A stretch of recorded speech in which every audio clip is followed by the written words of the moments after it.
Hello?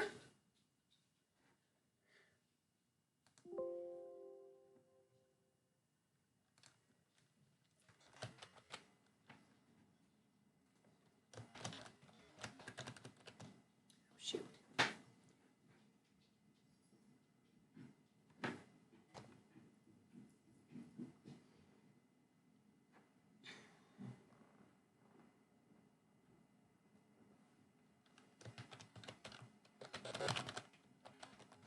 Can you see and hear me? Hi, Quincy. Hi, Lily. Am I just going to keep upping my pitch every time I say hello? Hello? Hello? Lorena, Kaylin, hi.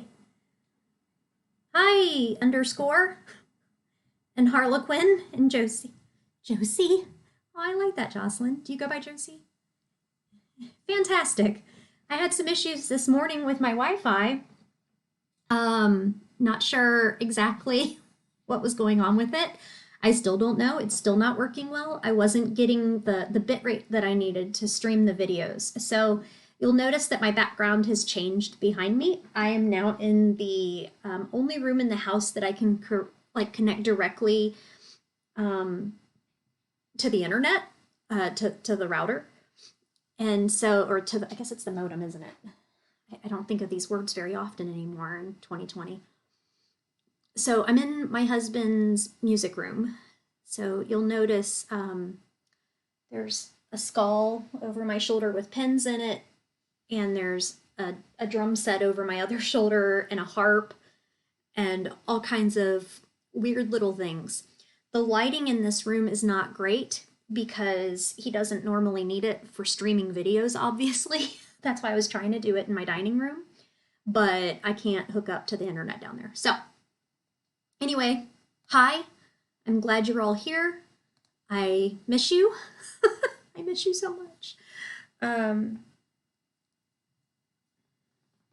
that I'm, watching myself, I can tell if my necklace is backwards and stuff like that. It's very weird. 2020 is proving to be a very strange year. So I started class or I guess I left class on Monday talking about the Con-Ingold Prelog rules. I said that was something you could look up ahead of time if you wanted to know about our lecture today. I'll remind you that there is a delay in when you see me say something and when I actually say it. So I say it and it's like a minute to a minute and a half later is when you hear it. So if you weren't with me the other day and you didn't know that, that's a thing. So what that means, and the text is almost instant. So when you say something, it's because you're just now seeing it, but sometimes I have to pause because I've already moved on to something else, and so then I have to backtrack. It's kind of annoying, but it's just how streaming works. So anywho, I guess we can go ahead and get started. So let me go to my little box here. Okay. So we have a couple things that I want to make sure we get through today. This class, I'm kind of sacrificing content. I'm kind of going with a quality over quantity issue. The way that I've been kind of thinking about this the past few days is if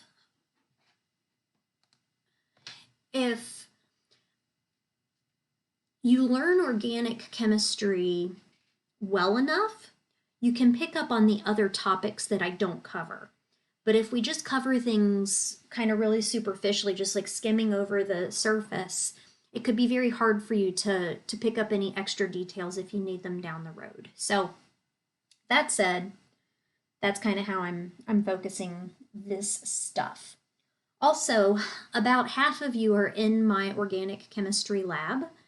That will not be this afternoon, but this afternoon I'll record something for that, and then I'll post it on the D2L shell, so you can actually get the video directly from the D2L shell. And I'll talk more about that then. I won't waste a lot of our class time today talking about that since half of you don't have me in lab. Okay, I do have some clementines that I'm snacking on. Please forgive me. Okay, so one thing that I want to do, and let me pull up my video to make sure you can see what I'm doing here. One thing that I want to do is make sure, and these are the same models that I had the other day. I haven't changed them. So I have a red, a green, a blue, and a white. And I have them as the two mirror images of each other. So if you have those, stare at one of them. So what I want to do first is get used to drawing these molecules in a three-dimensional representation. Okay. So we've talked a little bit about this, how, let me see.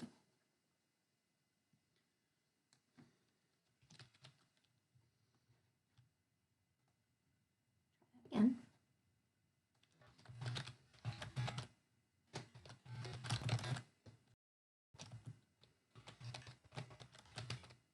So first thing, when you're drawing molecules in 3 dimensions, model kits help. One of the things that you can do is ask me for a model kit. It's not, I gave you guys the opportunity to come on Monday. Some of you are already out of town. Some of you have gone quite a far distance away. I understand that.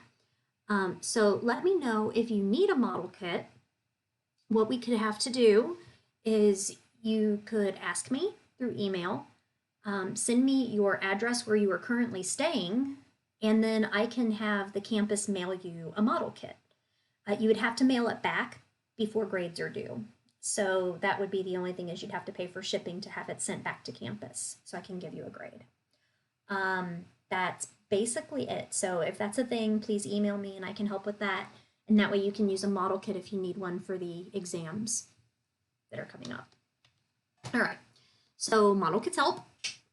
And then a couple things that I want to point out again that we've kind of seen so far is a wedge line means pointing forward.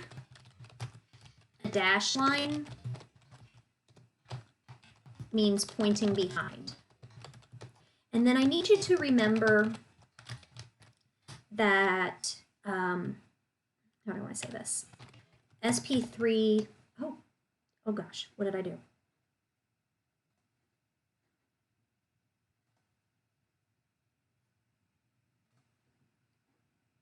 I have no idea what the heck I just hit.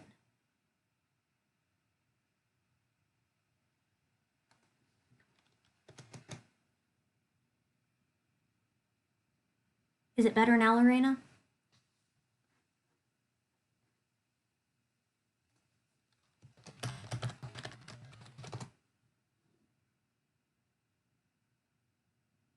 Okay.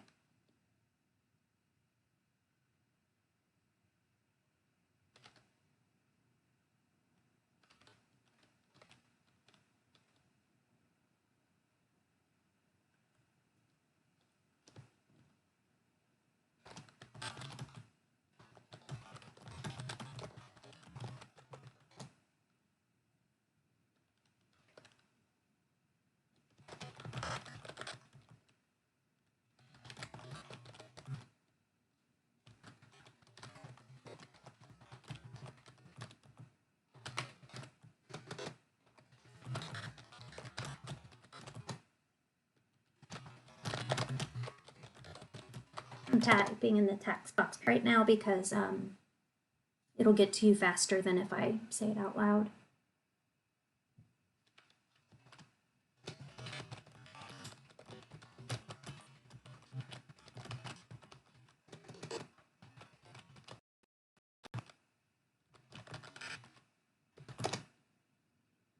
So, okay, so I had hit something and it caused a problem. But that should be better now.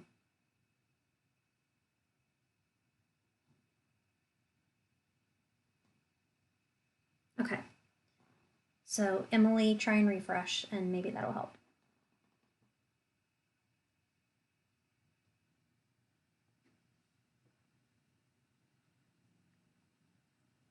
Okay. Oh, one of the other things is my husband's been helping me. He's taking pictures of everyone's exams so I can send those out. Good thing about him being out of work right now, he hasn't got anything to do. So I sent out the first batch last night, and then I'll send out some more today. Okay, so you guys will have copies of your exams. All right, so drawing molecules in 3D, models can help. The wedge lines mean you're going forward, the dashed lines mean you go behind. And I need you to remember that sp3 hybridized carbons can rotate bonds if they aren't in a ring. Okay, so I need you to remember that like this can happen, these things. There we go, like that.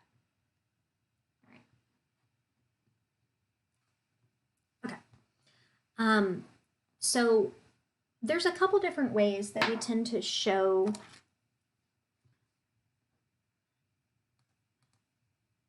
these type of images. So a common one,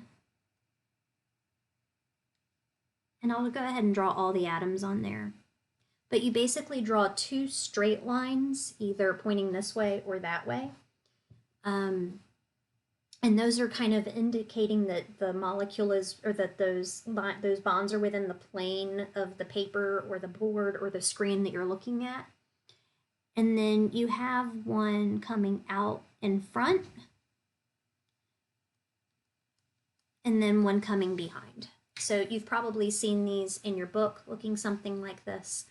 That is a common way of showing that. So if I were looking at a model, okay, I would basically need to hold it so that two of the groups coming off are flat and one is coming out and one is pointing behind. Okay, so let me make my webcam bigger for a second. Okay, so if you look right now, the red one is pointing behind, the green one is pointing out at you, and then the blue one and the white one are both kind of straight. Okay, they're in line with each other. So if I were to duplicate that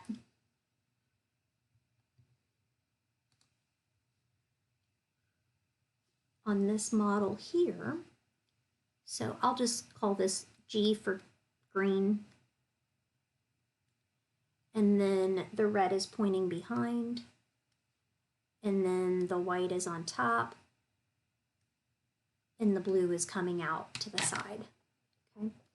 Now you can rotate any of these bonds because all of them are sp3 hybridized, and so I could rotate the molecule this way, I could rotate the molecule this way, I could rotate it this way, etc. Okay. Wait a second, where'd my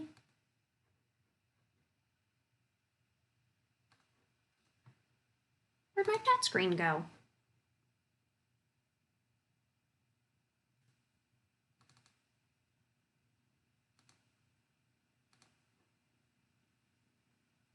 Well, that's weird.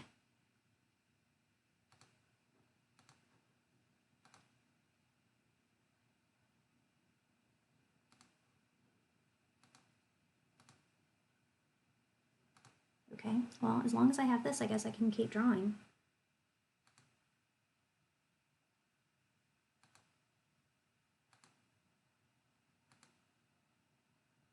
That's weird. I probably need to restart the system, but I can't do that in the middle of the video.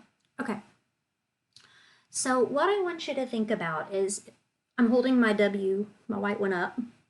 I'm looking at the green one pointing in front and basically looking at it the exact way I'm seeing it on the screen, which means it's backwards for you. But one of the things that I want you to think about is what happens if we rotate around this bond. okay? And so the B would move that way, the R would move that way, the G would move this way, right? So let's imagine if I just rotate that a little bit, I'm going to leave the bonds where they are. But the things that are going to be in those positions is going to be different. So the B that was right here has moved to this position. The R has moved down here. The G has moved over here, right? And then if I want to show it moving, let's see, we can move this direction, okay? So again, I'm keeping the same kind of bond look here. The G didn't move because I'm rotating it around that particular axis. The W is going to move down. Oh, shoot, sorry. The W is going to move down there, the B over here, the R up there. So W, B, R. This is going to be a lot easier if you have a model kit, obviously, especially if you have trouble viewing this in 3 dimensions. And some people do. Some people are good at it. Some people aren't great at it. Model kits can make it so if you're bad at it, you can be decent at it. Okay, so that's one thing that I need you to practice trying to do, is to take a model and just rotate it and draw it in different ways. Okay. Now remember, molecules are 3-dimensional. OH minus is the same as HO minus, right? So another way you can go about showing the same sort of thing is to basically just rotate your bonds this way. Another way of doing it is like that. So you'll see lots of these kind of variations in pretty much all of organic chemistry. This is the first time we're seeing it. You just got to get comfortable with it, okay? So that's our first thing that I need you to be able to do, okay?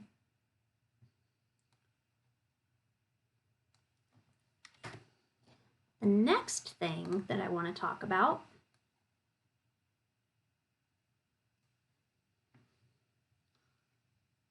is getting back into that topic of the Kahn-Ingold-Prelog rules in stereochemistry.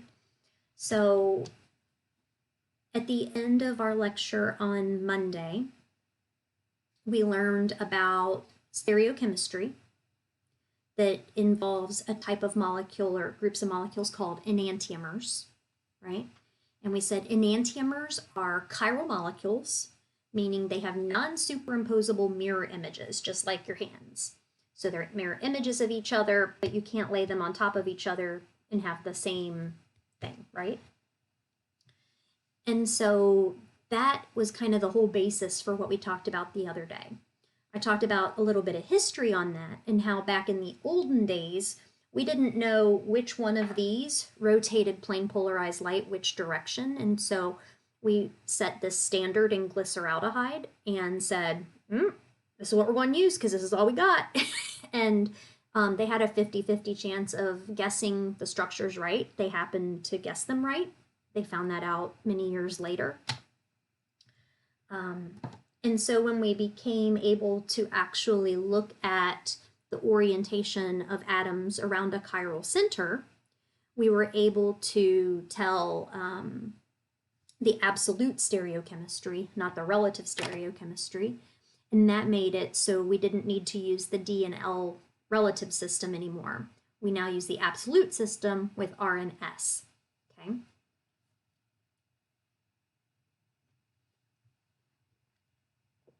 Let me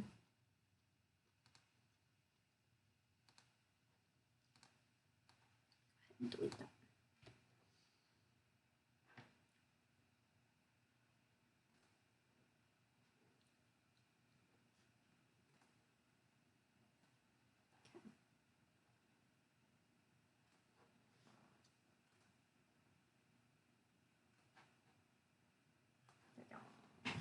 All right. So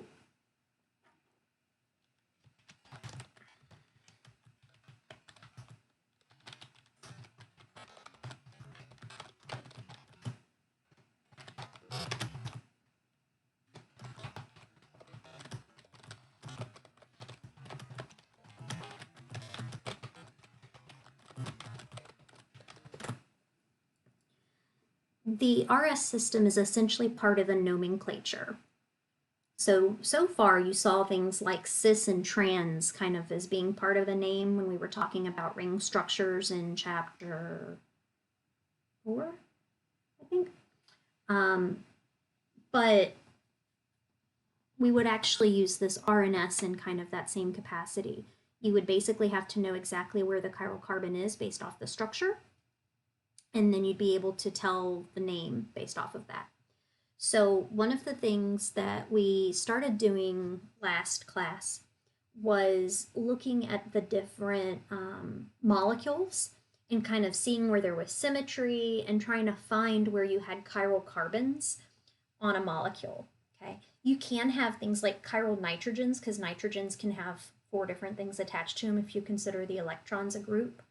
And obviously anything that has 4 bonds or more can definitely be chiral. But for organic chemistry at the undergraduate level, we really only talk about carbon. And so that's where I'm going to exclusively focus our conversation, okay? So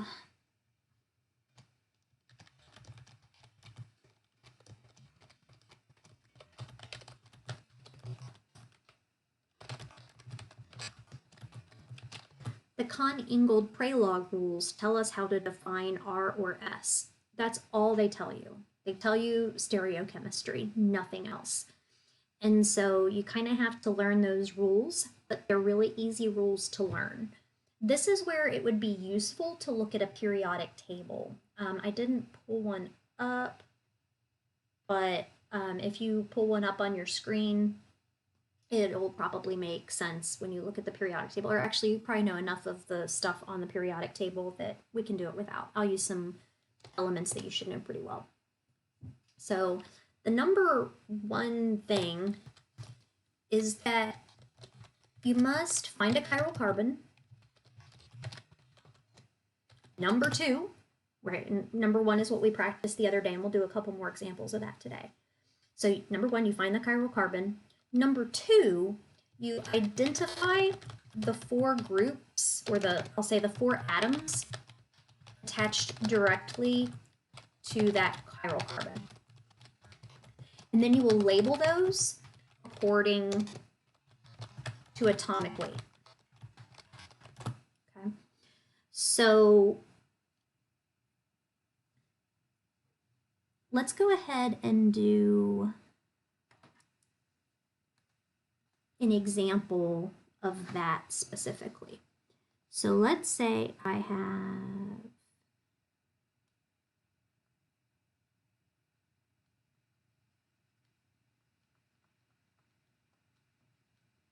this molecule here.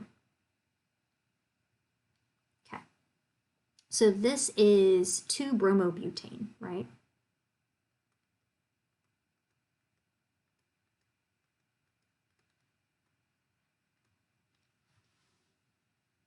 Do I have a chiral carbon is the first question, and the answer is absolutely.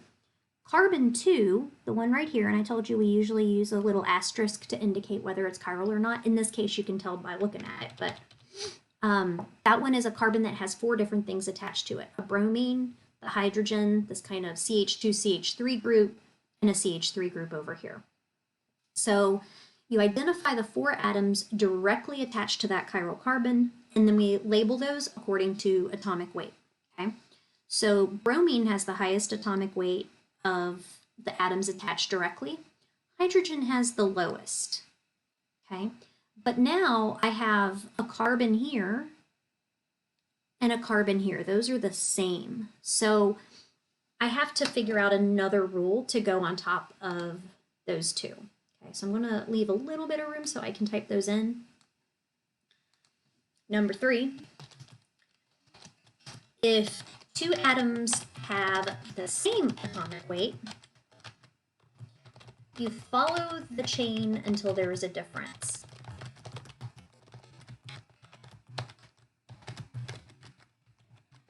Okay. So going back to this molecule, this is a carbon with 3 hydrogens attached to it, right? This is a carbon with 2 hydrogens and another carbon attached. This carbon here, let me put a different color. This carbon here has a higher atomic weight than the different hydrogen. So that is where we're going to have to do our numbering now. So number 1 is still the bromine, but now we have to break it up between those 2 carbons. That's going to be number 2.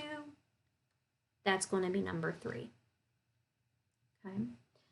Now, the way that this works is you have to visualize the molecule pointing in one direction. So, number 4, orient the molecule so group number 4 is pointing behind. Essentially what you're trying to do is look at it like this. So group number 4 is going to be pointing behind. Okay.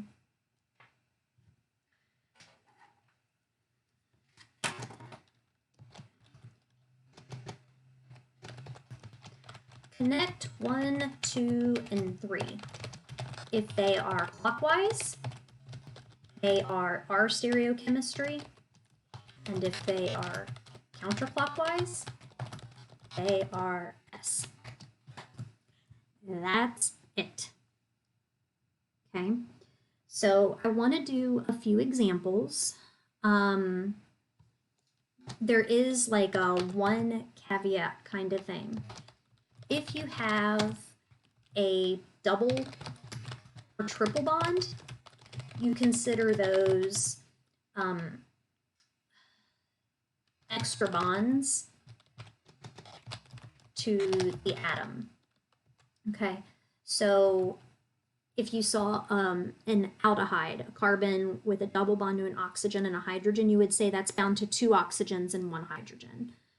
It's a man-made system, right? Nomenclature is. So this was the way that was decided many, many years ago how things were going to be done. So if you're like, why did they do it this way?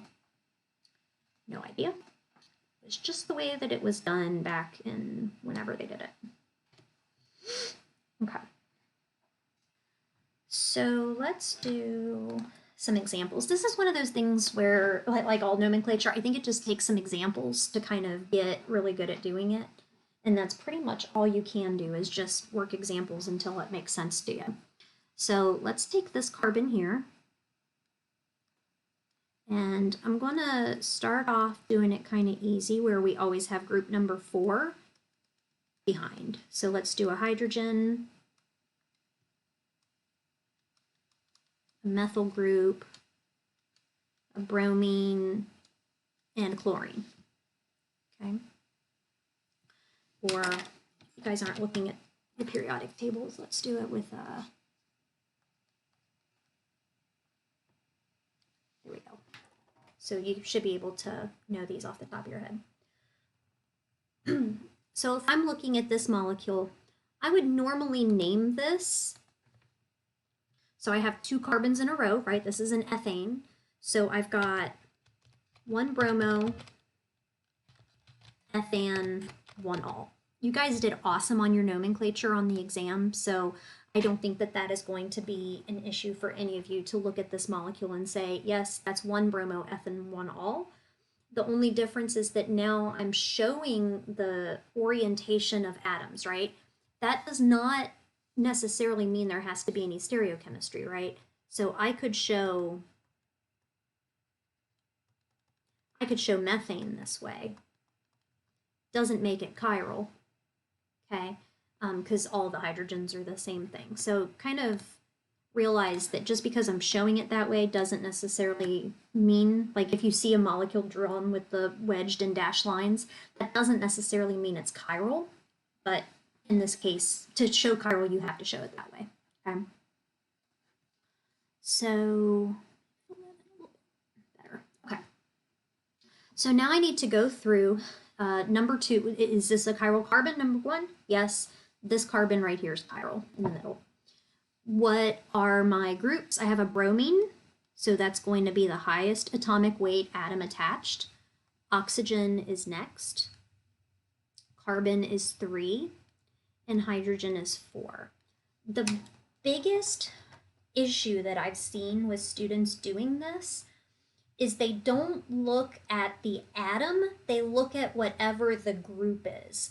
So instead of saying carbon has an atomic weight of 12, which is what you're supposed to do, you would look, some people will look and say that's a methyl group that has a molecular weight or a group weight of 15 grams per mole. And that's not what you want to do. You're going straight off the atoms directly connected to the chiral carbon. Okay. So orient the molecules so number 4 is pointing behind. I've already done that. And then connect 1, 2, and 3. So connect 1 to 2, 2 to 3. This is going in a clockwise manner. So this is the R isomer. So I would say 1 R, 1 bromo, FN, 1 al, or 1 all, sorry. Okay.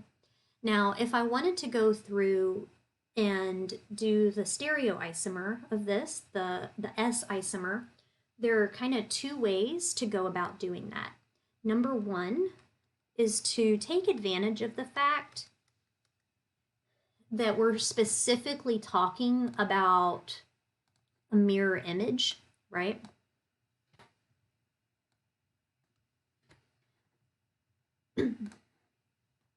So I can go through and say, okay, carbon, I'm just going to draw basically what the mirror image looks like. And I'm drawing this kind of dotted line to indicate that plane. And so my OH is over here. My CH3 is still up there. My hydrogen and my bromine.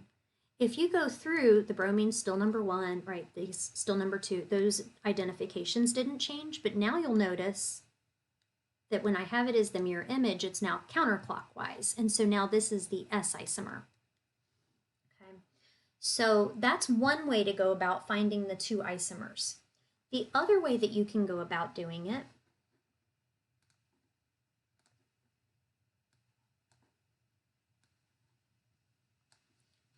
is to flip 2 groups. So this one over here is the mirror image, but I could also take any 2 groups and flip them, and then you have the opposite molecule. So I can just draw it the same exact way.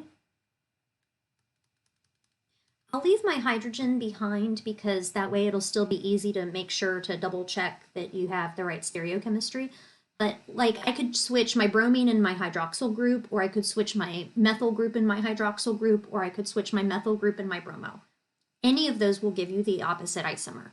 So I'll just go ahead and do CH3, OH, and Br. You'll notice that's the same pattern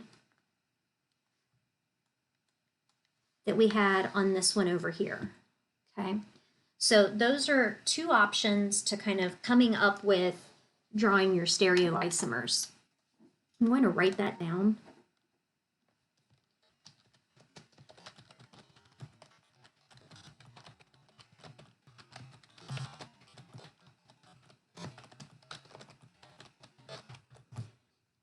Draw the enantiomer by flipping it two groups, or you can draw the mirror image. Okay, those are your options. So this is not going to be our only example. I'm doing this for about another half hour. So I think that this is probably where we can answer some questions if you guys have any, or if you think you just need some more examples, just stay tuned. We'll be doing more examples. Okay.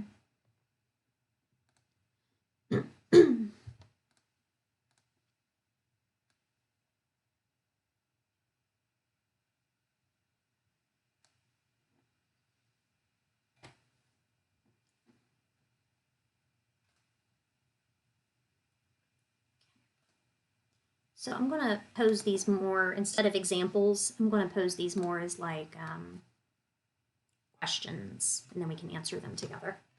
So number 1, draw both isomers of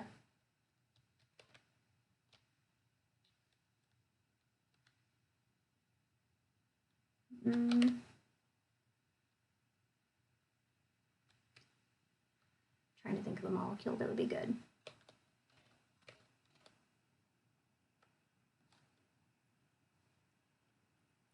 Two fluoro, two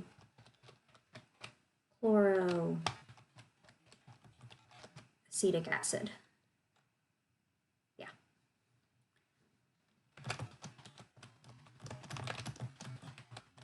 And then label the R and the S isomers.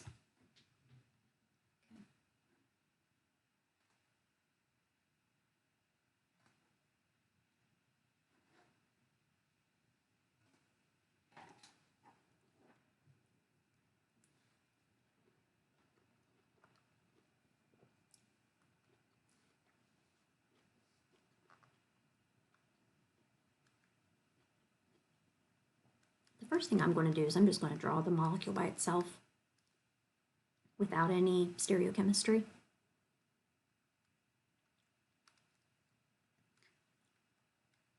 Okay. So one thing that is important is that if you're showing the stereochemistry, you have to draw the wedged and dashed lines. You cannot draw straight lines and indicate any stereochemistry because that is not a two-dimensional molecule that I have on the board. Or, I'm sorry, the three-dimensional molecule, that's a two-dimensional molecule. So if I say to draw an isomer and that's what you give me, I can't give you any credit for it. And every single semester I tell people this, and I say on your exam you have to show the wedge lines and the dash lines to get credit for this, because otherwise there's no stereochemistry implied. And every semester I have students that don't do that. So just remember, don't do that. Don't do that. Okay. So number 1, do I have a chiral carbon? Well, I'm hoping that you would understand that we do, because, I gave us this problem. Which one is it? Well, there's a carbon here, and there's a carbon here. The first one, the carboxylic acid, that's an sp2 hybridized carbon. So in our lecture on Monday, we talked about how you had to have an sp3 hybridized carbon with 4 different things attached to it. So this sp2 hybridized carbon can't be chiral. There's no stereochemistry on that molecule, or on that part of the molecule. But here at this carbon, carbon 2, I have a fluorine, a chlorine, the carboxylic acid dangling off, and a hydrogen that's not shown in the drawing. So those are 4 different things on an sp3 hybridized carbon. There's stereochemistry at that point. To go through and draw the 2 isomers, the way I tend to start this is by just drawing kind of a skeleton, and you can do this any way you want. Draw a skeleton of a chiral carbon. Okay, so I'm starting it off looking like that.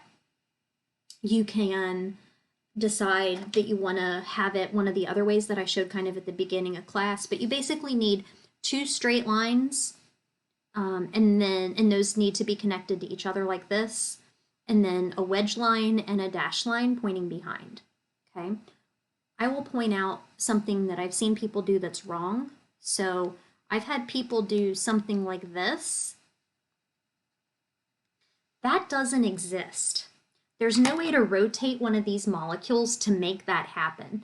So you need to make sure that what you're drawing is chemically possible. And so it has to basically look like something that can actually happen. So if you have trouble visualizing that, that's where model kits will come in handy again. Okay. So the carbon here, I'm just going to label what I've got. I've got a fluorine, I've got a chlorine, I've got a hydrogen, and I've got my carbonyl, or my carboxylic acid. With the carboxylic acid, we don't look at the oxygens or the hydrogens. We're only looking at the carbon, right? That one atom attached to it. And so we have these 4 different groups The only way we have to go to the next one down is if you have two of the same thing. So if I had two carbons, then I would have to follow the chain down to see which has a higher atomic weight difference. So if I go through and label these by atomic weight, chlorine's number 1, fluorine's number 2, carbon's number 3, and hydrogen's number 4. It's going to be easiest if we make sure that whatever's number 4 is pointing behind. Hydrogen does not have to always be your number 4. I mean, if you have a hydrogen, it's going to be your number 4. But not every chiral carbon has to have a hydrogen on it. So that's just something to kind of point out as well. So if I want to do the R stereochemistry, I just have to make sure that my groups are drawn in a clockwise manner based off the numbering that I put over here. So chlorine,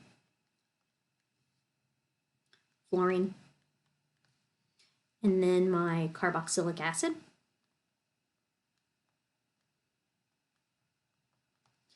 Now, if you drew it that way, that's fine. If you were like, I drew it this way, that's fine. I drew it this way, that's fine. There's more than one way to do this, okay? Now, to draw and some people don't like putting groups that have like more stuff on them on the wedge lines because it does kind of look a little odd, but it's not chemically incorrect to draw it this way. It just kind of looks ugly. So the isomer of this, the S isomer, I can do by drawing the mirror image. So fluorine, chlorine,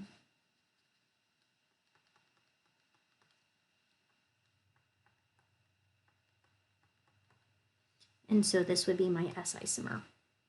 Okay, so if you have any questions, please answer or ask them, and I will try and answer them.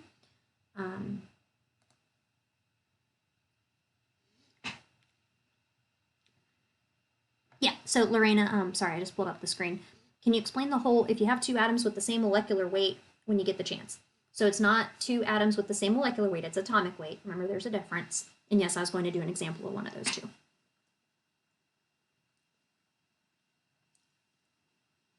Just doing the easy ones first.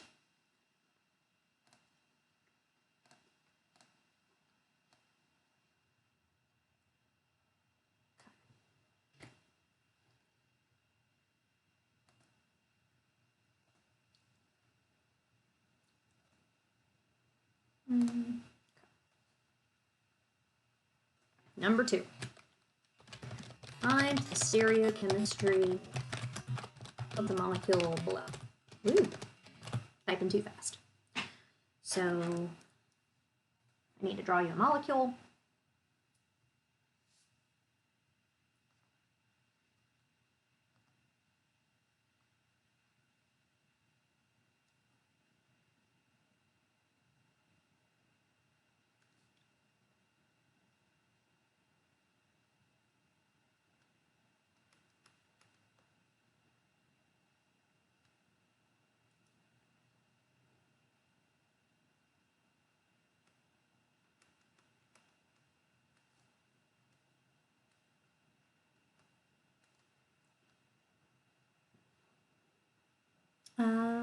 I'll give you one that we wouldn't really know how to name, but one that does have stereochemistry.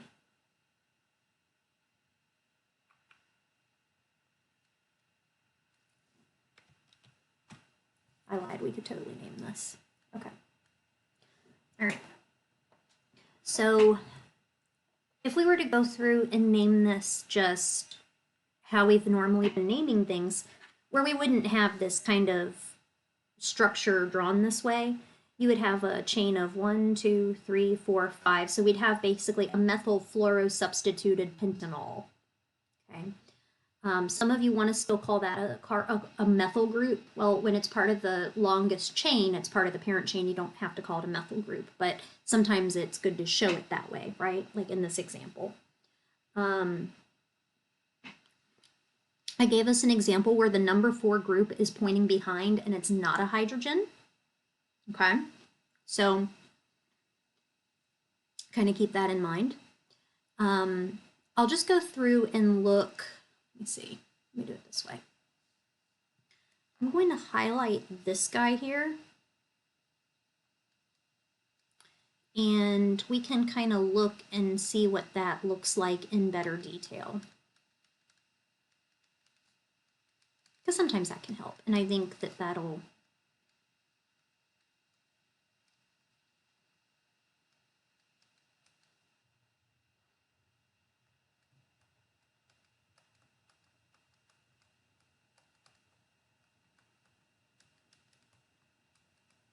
help us. Okay. And I'll point out this one here. The reason I'm doing this is because they're both carbons, right? So that one's connected. All right. So these are our two groups that we're going to be looking at. It's going to be a little bit more challenging than the last one. So finding the chiral carbon is the first step. I actually gave you a molecule with 2 chiral carbons. This carbon here is also chiral, but I didn't indicate any stereochemistry. So if there's no stereochemistry indicated at a chiral carbon, you assume it's the racemic mixture, meaning you have both the R and the S isomer at that point. So finding the chiral carbon should be pretty simple and straightforward on this one because I only gave you 1 carbon that actually has any stereochemistry implied. So that's the one we're going to have to focus on. Okay. So the next thing is to number the different groups. Oops.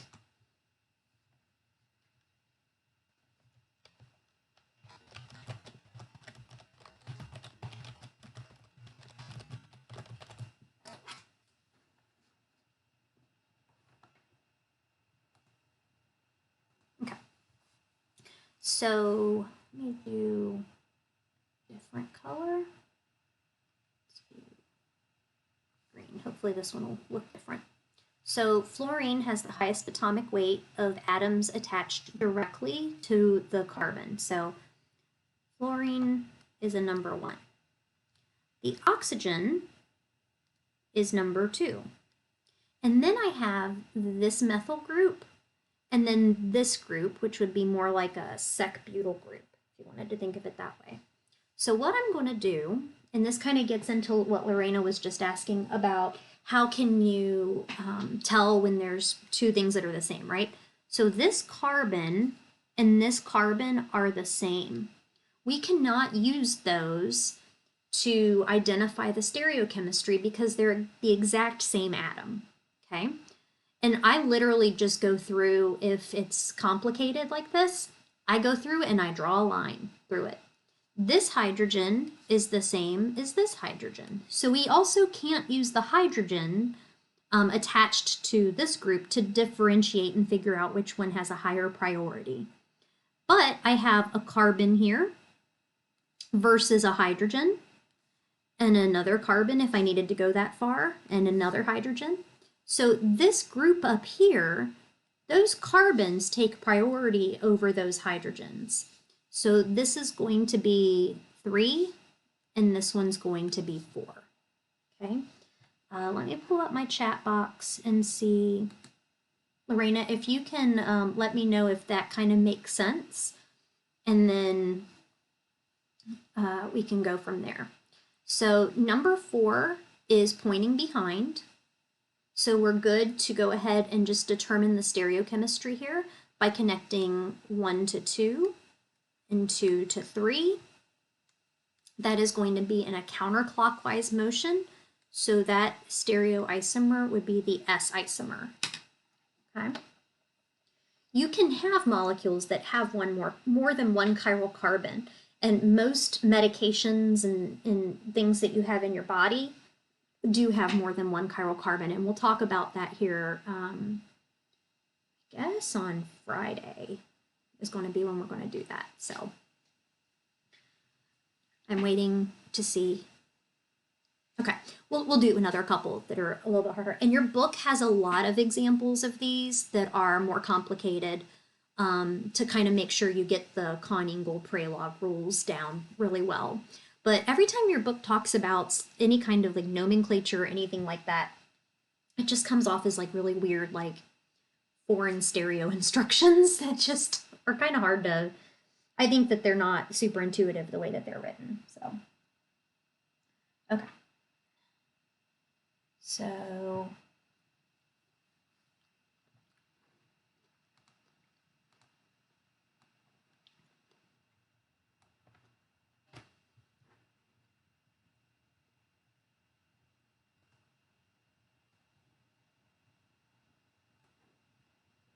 this is what, problem number 3? Find the stereochemistry of a molecule below and draw the enantiomer.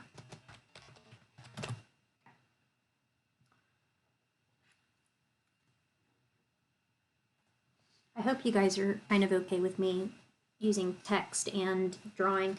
It's very hard for me to, write. Like, I guess I can, like, my handwriting's not great, and so I don't know.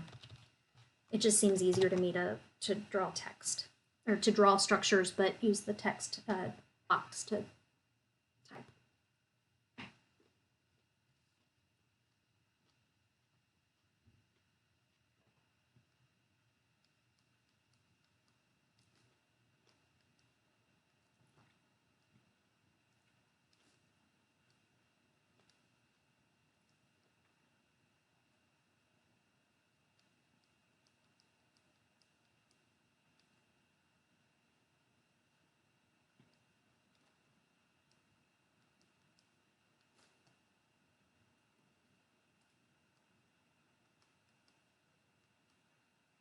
All right.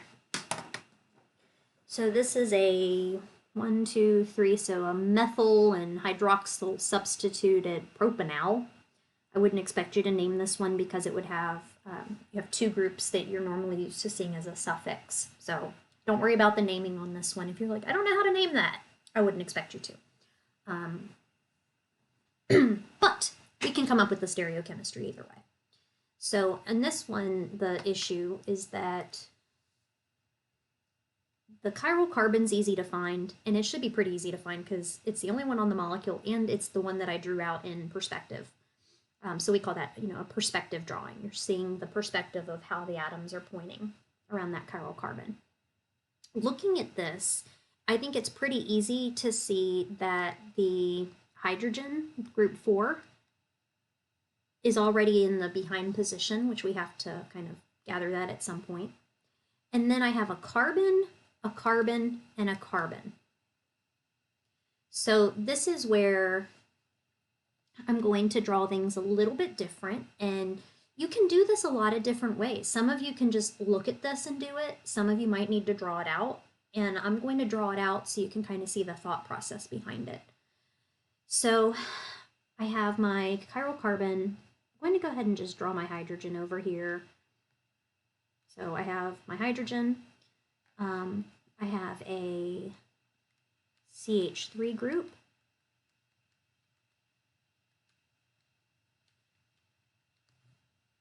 I have a CH2OH.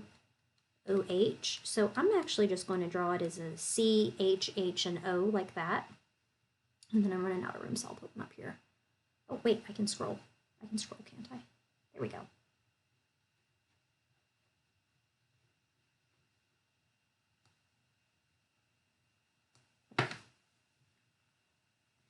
And so then this guy up here is a carbon and a hydrogen. And the way we look at that, because of the pi bond, you'd say that there's 2 oxygens there. So I'll just say carbon, hydrogen, oxygen, oxygen. We're only caring about those as they kind of fall along the line. You don't have to go farther if you can do it at this stage. So what I mean is I don't have to draw the hydrogen here unless the other carbon also has 2 hydrogens and an oxygen on it. So then you'd have to go to the next step down. Okay. So this is number 4 still. This carbon and this carbon and this carbon are all the same, so we can't use those to identify what's number 1, 2, and 3. I can also go through here and say this has a hydrogen, this has a hydrogen, and this has a hydrogen. So I also can't determine that. What I can look at and say is, okay, this has a hydrogen, and this one doesn't. So, okay, those are the same. But now I look at this hydrogen and this oxygen. Hydrogen has a lower atomic weight than this oxygen, so this one would have to be number 3, and this one would have to be number 2, which would mean this one would have to be number 1. Another way of looking at that is this oxygen, let's see, there's another hydrogen on there. This one has 2 oxygens, nothing else has 2 oxygens, therefore it would have to have the higher priority. Your book does a pretty good job of explaining that and actually shows some pictures of this that I think would be useful to you. So if you don't have a textbook, let me know. I think I have my textbook here at the house. I can take a picture and send you the pictures that I'm talking about if you don't have the textbook, but I hope you have one. So now that I've identified which ones are 1, 2, 3, and 4, okay, I've got my number 4 is my hydrogen, my number 3 is the methyl group, and then 2 is my CH2OH, and then 1 is my aldehyde. So now I'm looking, my number 4 group is pointing behind. I connect my carbons 1, 2, and 3. That's in the clockwise manner. So I would say that that's our stereochemistry. And if I wanted to draw the S enantiomer, I would have to either just flip 2 groups. So I could basically flip the methyl and the hydrogen if I wanted to, or flip this methyl and the CH2OH group if I wanted to. You just flip 2 groups to redraw it, or you can draw the mirror image of it, which will get you the same point, just kind of 2 different ways. And it just depends on which one you prefer doing. I think it works when you're seeing this stuff for the first time like you are. I think that what's most important is that you just do everything consistently the same way every time, and that when you do things the same way every time, you're doing one in a way that makes sense to you. So don't do it all the same way every time if you're confused every time that you do it. Find one way that works really well for you and then just go from there. Okay, so I'll stop there and ask if there are any more questions. Lorraine is the one that's been talking, but I know there are several of you. Let me see. Yeah, there's 15 of you right now. So I miss you all.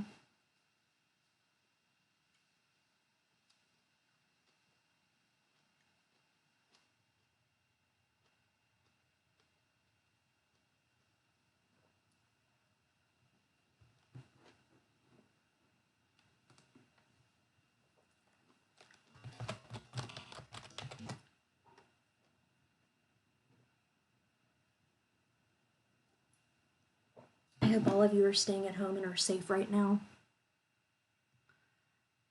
and that you're not sick. You know, when I started looking into all of this, I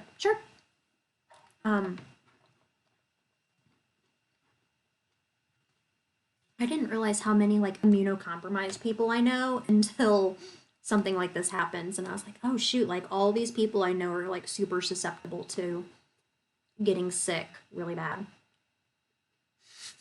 Thanks, Quincy. I know, it's just not the same, is it? Oh, hi, Vinny. I discussed lab at the very beginning. So what I'm going to do is post a video for you guys on D2L for lab. Where'd my pen go? Oh, there it is. Everything in this room's black. I'm doing the mirror image, guys. Just give me a second.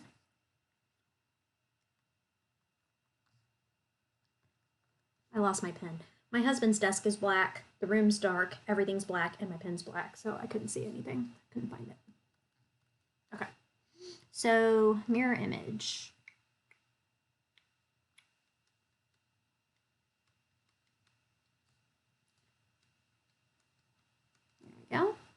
And then my hydrogen's pointing this way, so over here it would look like this. And then my methyl group. There we go. Is that just pre-recorded? Yeah, it'll be pre-recorded on D12any. I'm not doing that one live. There's not really a need to.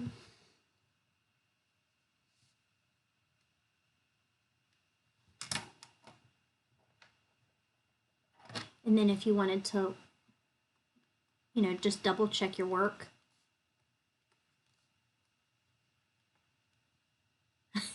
Oh, it's okay. You know, one of the things that they mandated is that we can't have synchronous classes, meaning we can't take attendance, which would be hard to do anyway, I guess, but we can't penalize students for having internet problems. And it's like, well, even the professors are having internet problems, you know, like it would be a jerk move to penalize you if you weren't able to show up. This morning I was having all kinds of problems and my class got started half an hour late because of it, because I was having Wi-Fi issues. There we go.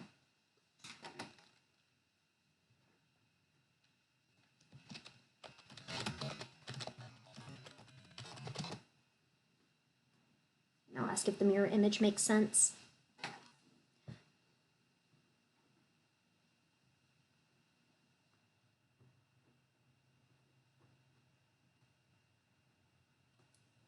I'll give you one that's a little harder.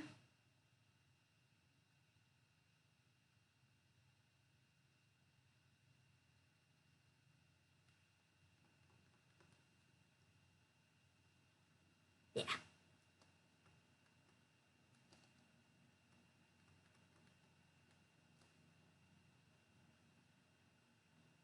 Ooh, here's a hard one.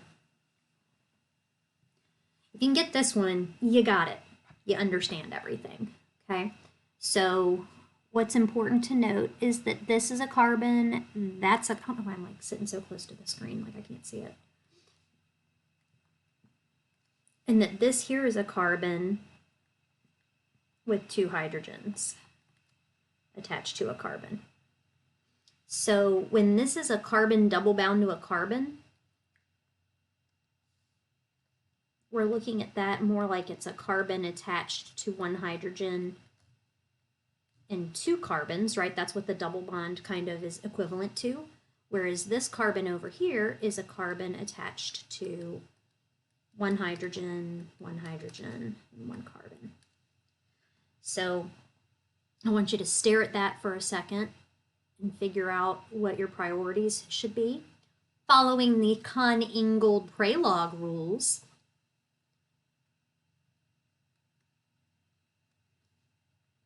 the C with the 3 hydrogens would be less priority over carbons connected to 2 carbons, basically. So I think that one's probably easy for people. And then carbons and hydrogens are the same. What's the point of difference? Those are the same. It's this carbon versus this hydrogen. So this one has higher priority because carbon has a higher atomic weight than hydrogen. So 3, 4, this one would be number 1 then, and then this group over there would be number 2, which I know is weird to think about when you're talking about a ring, okay? But then I have to make sure my number 4 group is pointing behind, which in this case it is, and then connect carbons 1, 2, and 3. That is S, which stands for sinister, by the way. It's Latin for right or for left. So it's the way that you're rotating light to the left. And then the R means rectus, which is right in Latin. So this one, to draw the enantiomer of it, it would probably be easiest to just flip 2 groups. So we could either rotate the molecule completely around, which could, depending on the complexity of the molecule, that could be a little hard, or we could just flip the carbon and the hydrogen, which would be probably easier for most people. Okay? So do a few problems in your book. Take pictures if you need to and send them to me if you want me to double check your work. That's fine. If you need me to, I can make it to campus at some point. They haven't locked us out of the buildings yet. So if you need me to go to campus and get my solutions guide and stuff, that's fine. I know a lot of you've already come and taken pictures of that as you've needed to, but that's all I've got for today. This goes a lot faster when I can't ask you guys questions and wait for you to answer them. So I hope that this is working for you. I know it's a little bit weird. This is obviously not ideal way to learn organic chemistry, but to be honest, as long as I have a webcam, I can show you the same stuff I'd show you in class, and I got pictures, and it's the same way I draw them in class, so I just can't look at your faces to tell when you're going like, you have no idea what's going on. So that's it. I guess that's it. Are there any questions?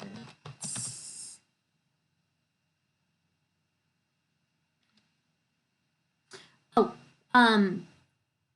because I didn't draw the mirror image, I just flipped two groups.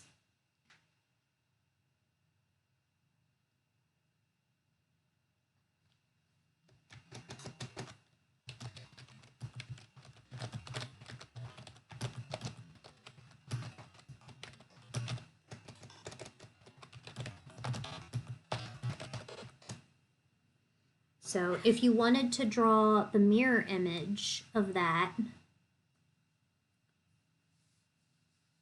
of the yellow one,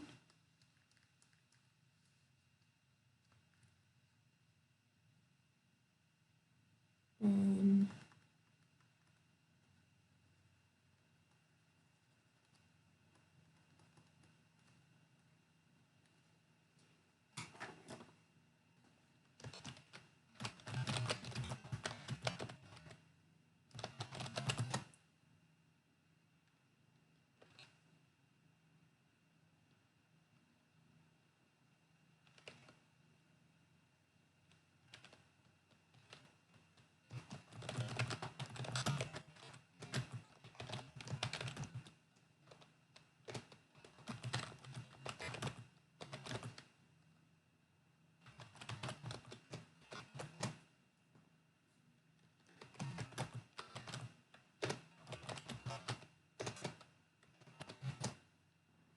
so yeah, you can flip two groups or draw the mirror image, but don't do both things because those basically cancel each other out. So if you start with R and you flip two groups, you got the S. And then if you draw the mirror image of it, you got the R again. So, yeah. Okay, well, sounds good, everyone. And I'll record and post a video for lab. And then I'll be doing the sending out the emails. I think I already sent 7 out, but there's like 40 of you and 10 in biochem. So I've got a lot of emails to send out, plus all of the advising, which has been, online, which is kind of taking a lot of time. So also, if you have not signed up for an advising slot with your advisor, next semester campus will be open again. God, I hope so, Hannah.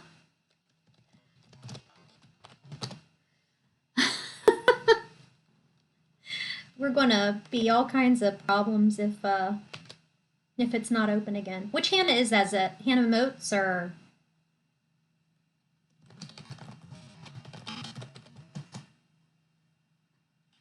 We've got 2 Hannahs in class. Hannah was a very common name about 20 years ago. I have 3 this semester. I had 4 last semester, I think. Okay. Hi, Hannah Motes.